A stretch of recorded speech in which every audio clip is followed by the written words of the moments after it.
পশ্চিমবঙ্গের নতুন মুখ্যমন্ত্রী শুভেন্দু অধিকারীর ঘোষণার পর ফের সল্টলেকে বিজেপি দলীয় দফতরে অনুষ্ঠিত হলো জনতার দরবার।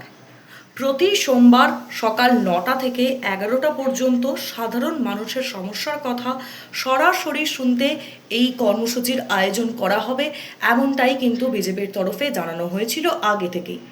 গত সোমবারের মতন এদিন সোমবারেও একই ছবি দেখা গেল, যেখানে সকাল থেকেই দফতরের সামনে ভিড় জমতে শুরু করেছিল এবং আজকে ভিড় জমাতে শুরু করেন চাকরি প্রার্থীরা।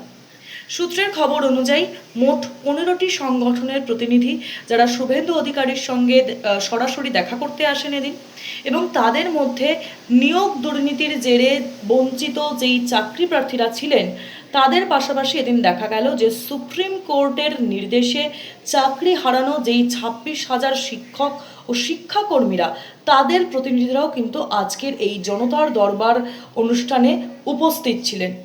এবং এদিনেও ভিড় কিন্তু চোখে দেখার মতন ছিল এবং এই পরিস্থিতি সামাল দিতে হিমশিম খেতে দেখা যায় নিরাপত্তা রক্ষীদের।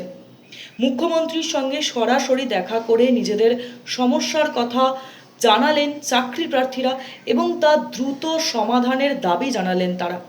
একেবারে সরাসরি মুখ্যমন্ত্রী শুভেন্দু অধিকারীর সঙ্গে আজকে জনতার দরবারে দেখা চাকরি প্রার্থীদের। এক চাকরি প্রার্থীকে বলতে শোনা গেল যে আগের মুখ্যমন্ত্রীর সঙ্গে বহুবার দেখা করার চেষ্টা করলেও সুযোগ মেলেনি সেক্ষেত্রে, কিন্তু শুভেন্দু অধিকারীর সঙ্গে সরাসরি কথা বলার সুযোগ পাওয়া যাচ্ছে। এটাতে কিন্তু তারা যথেষ্ট খুশি, এমনটাই কিন্তু আজকে জানা গেল। এবং এদিন বিজেপির রাজ্য নেতৃত্ব জনতার দরবার কর্মসূচি পরিচালনা করেন। সঙ্গে ছিলেন লকেট চট্টোপাধ্যায়। চাকরি প্রার্থীদের প্রতিনিধিদের সঙ্গে বন্ধ ঘরে আলোচনা করেন শুভেন্দু অধিকারী, কারণ আমরা গত সোমবারও দেখেছি যে তিনি সরাসরি লাইভে কিন্তু এই জনতার দরবার করতে চাননি। এর আগেও গত সোমবার এই একই কর্মসূচিতে বহু সাধারণ মানুষ এসে নিজেদের সমস্যার কথা জানিয়ে গিয়েছিলেন মুখ্যমন্ত্রী শুভেন্দু অধিকারীর কাছে, এবং অনেকেই এক্ষেত্রে দাবি করেছিলেন যে মুখ্যমন্ত্রীর সঙ্গে সরাসরি কথা বলতে পেরে তারা স্বস্তি পেয়েছেন এবং এই যে সমস্যার কথা তারা যে তুলে ধরছেন সেই সমস্যার আশ্বাসও দ্রুত মিলবে বলে তাদের ধারণা।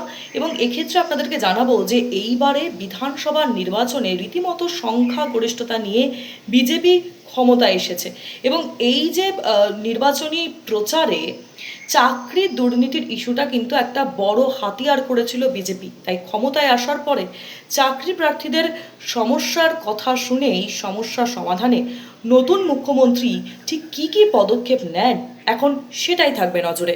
পশ্চিমবঙ্গের নতুন মুখ্যমন্ত্রী শুভেন্দু অধিকারীর ঘোষণার পর ফের সল্টলেকে বিজেপি দলীয় দফতরে অনুষ্ঠিত হলো জনতার দরবার।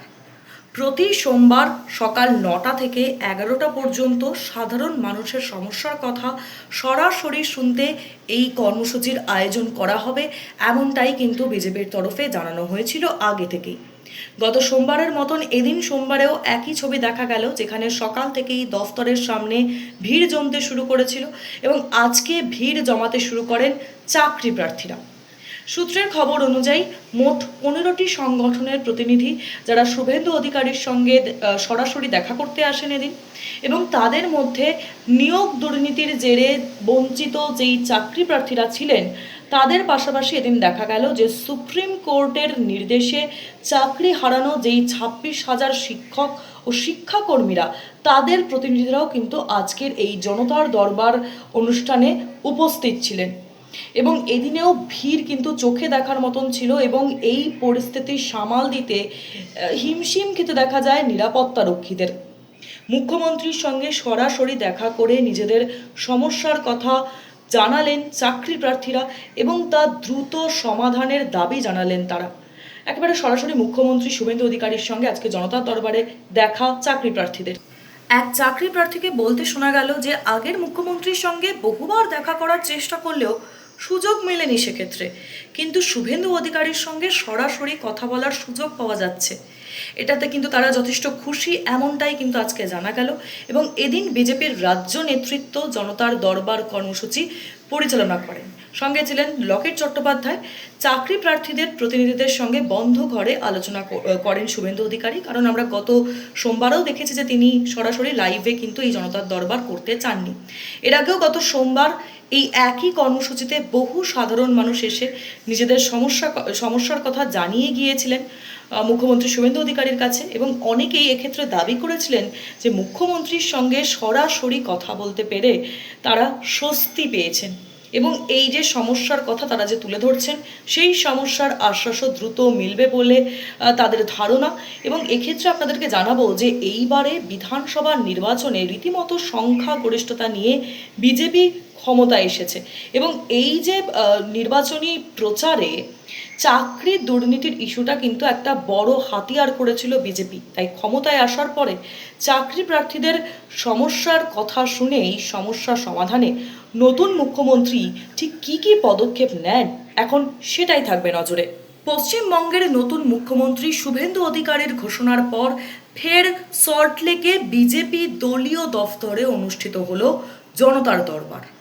প্রতি সোমবার সকাল 9টা থেকে 11টা পর্যন্ত সাধারণ মানুষের সমস্যার কথা সরাসরি শুনতে এই কর্মসূচির আয়োজন করা হবে, এমনটাই কিন্তু বিজেপির তরফে জানানো হয়েছিল আগে থেকেই। গত সোমবারের মতন এদিন সোমবারেও একই ছবি দেখা গেল, যেখানে সকাল থেকেই দফতরের সামনে ভিড় জমতে শুরু করেছিল, এবং আজকে ভিড় জমাতে শুরু করেন চাকরি প্রার্থীরা।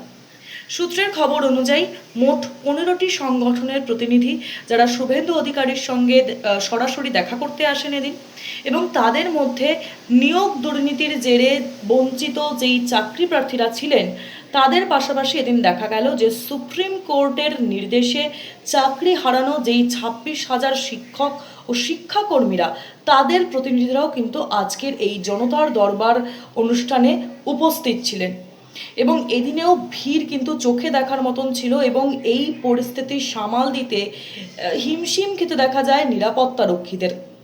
মুখ্যমন্ত্রীর সঙ্গে সরাসরি দেখা করে নিজেদের সমস্যার কথা জানালেন চাকরি প্রার্থীরা, এবং তা দ্রুত সমাধানের দাবি জানালেন তারা। একেবারে সরাসরি মুখ্যমন্ত্রী শুভেন্দু অধিকারীর সঙ্গে আজকে জনতার দরবারে দেখা চাকরি প্রার্থীদের। এক চাকরি প্রার্থীকে বলতে শোনা গেল যে আগের মুখ্যমন্ত্রীর সঙ্গে বহুবার দেখা করার চেষ্টা করলেও সুযোগ মেলেনি সেক্ষেত্রে, কিন্তু শুভেন্দু অধিকারীর সঙ্গে সরাসরি কথা বলার সুযোগ পাওয়া যাচ্ছে, এটাতে কিন্তু তারা যথেষ্ট খুশি, এমনটাই কিন্তু আজকে জানা গেল। এবং এদিন বিজেপির রাজ্য নেতৃত্ব জনতার দরবার কর্মসূচি পরিচালনা করেন, সঙ্গে ছিলেন লকেট চট্টোপাধ্যায়। চাকরি প্রার্থীদের প্রতিনিধিদের সঙ্গে বন্ধ ঘরে আলোচনা করেন শুভেন্দু অধিকারী, কারণ আমরা গত সোমবারও দেখেছি যে তিনি সরাসরি লাইভে কিন্তু এই জনতার দরবার করতে চাননি। এর আগেও গত সোমবার এই একই কর্মসূচিতে বহু সাধারণ মানুষ এসে নিজেদের সমস্যার কথা জানিয়ে গিয়েছিলেন মুখ্যমন্ত্রী শুভেন্দু অধিকারীর কাছে, এবং অনেকেই এক্ষেত্রে দাবি করেছিলেন যে মুখ্যমন্ত্রীর সঙ্গে সরাসরি কথা বলতে পেরে তারা স্বস্তি পেয়েছেন, এবং এই যে সমস্যার কথা তারা যে তুলে ধরছেন সেই সমস্যার আশ্বাসও দ্রুত মিলবে বলে তাদের ধারণা। এবং এক্ষেত্রে আপনাদেরকে জানাবো যে এইবারে বিধানসভা নির্বাচনে রীতিমতো সংখ্যাগরিষ্ঠতা নিয়ে বিজেপি ক্ষমতায় এসেছে, এবং এই যে নির্বাচনী প্রচারে চাকরির দুর্নীতির ইস্যুটা কিন্তু একটা বড় হাতিয়ার করেছিল বিজেপি। তাই ক্ষমতায় আসার পরে চাকরি প্রার্থীদের সমস্যার কথা শুনেই সমস্যা সমাধানে নতুন মুখ্যমন্ত্রী ঠিক কী কী পদক্ষেপ নেন এখন সেটাই থাকবে নজরে।